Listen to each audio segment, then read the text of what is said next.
Mr. Men Meet Father Christmas. Roger Hargreaves.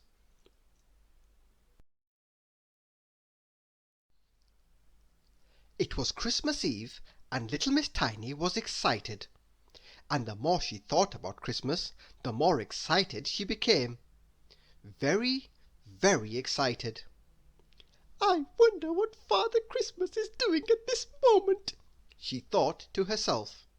"He might be polishing his sleigh, he might be feeding his reindeer, or he might be wrapping presents. He might even be wrapping my present. I do wish I could visit him and see."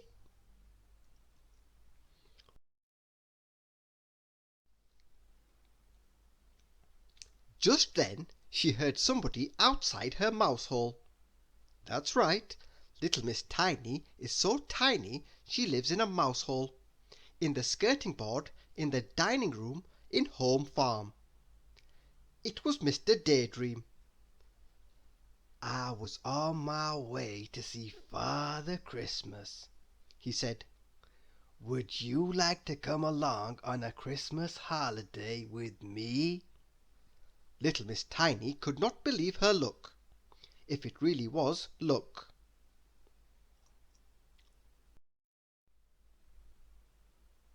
Waiting outside was Mr. Daydream's magic bird.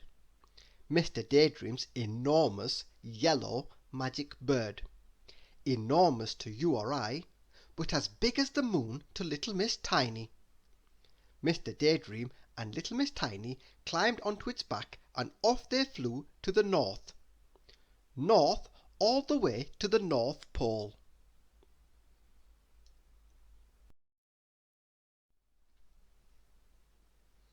"Look, there's a house with an upside-down roof," said little Miss Tiny as they flew on. "Where are we?" she asked. "We are flying over Muddleland," said Mr. Daydream. "Would you like to have a look?" "Yes, please," said little Miss Tiny.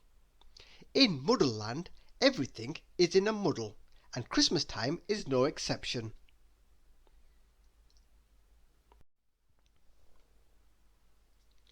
In Muddleland they don't decorate their Christmas trees, they decorate their furniture.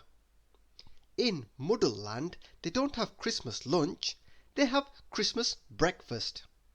And in Muddleland they don't hang Christmas stockings, they hang gloves above their fireplaces.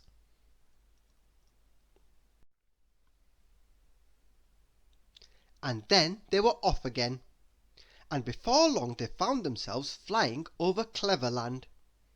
Now, as you can well imagine, everyone in Cleverland is clever. Even the sheep are clever. So clever, in fact, that they celebrate Christmas.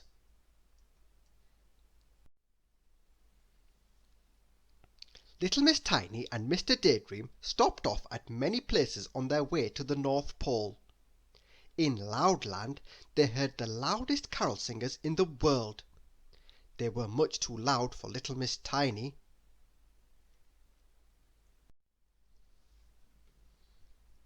And they flew to Nonsense Land, where the snow is yellow.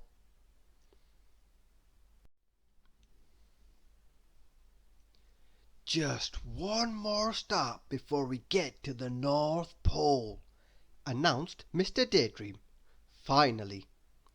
"Where is that?" asked little Miss Tiny. "Cold Land." And it was. Cold, that is. Very, very, very cold. And in Cold Land they had tea with Mr. Sneeze. "Achoo!" sneezed Mr. Sneeze. "Achoo!" sneezed little Miss Tiny. "Oh dear," said Mr. Daydream. "I think you might have caught a cold."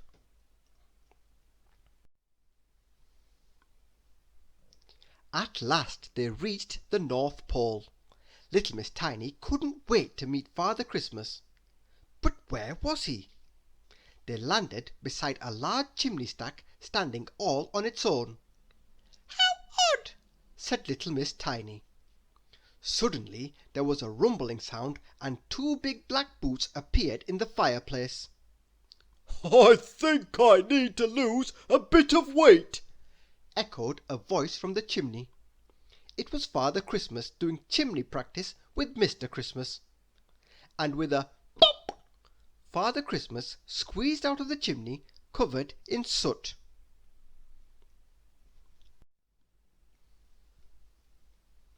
"Hello there!" he boomed to little Miss Tiny. "How about a big tour for a little person? I've got to clean myself up, but Mr. Christmas will show you round." "Yes, please," said little Miss Tiny. "Thank you," she sneezed. "Bless you," said Mr. Christmas and Father Christmas together. Mr. Christmas led little Miss Tiny into a large log cabin where she met the elves who were making all the toys. "Thank you," sneezed little Miss Tiny. "Bless ya, bless you, bless you," chorused the elves.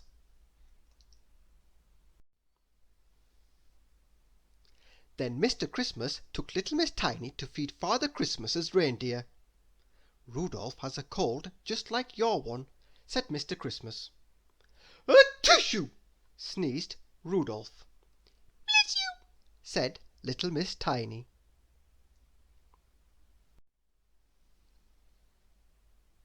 And best of all, they saw where all the presents were stored. "And this one," said Mr. Christmas, picking up a very tiny parcel, "is yours."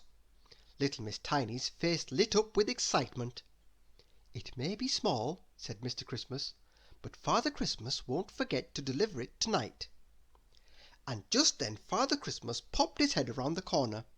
He had dusted off his suit, and it was bright red again. He was ready for his busy night.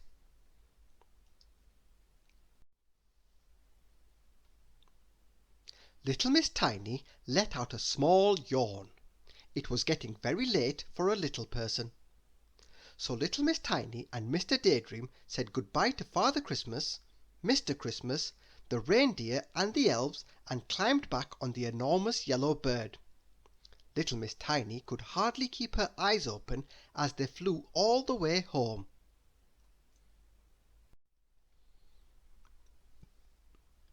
On Christmas morning, little Miss Tiny woke to find herself sitting in her armchair, in her mouse hole, in the skirting board, in the dining room, in Home Farm. There, next to her tiny pinecone tree, was a parcel. Father Christmas had been. "Gosh!" she said to herself. "Did that Christmas holiday really happen? Maybe it was just a dream." But then,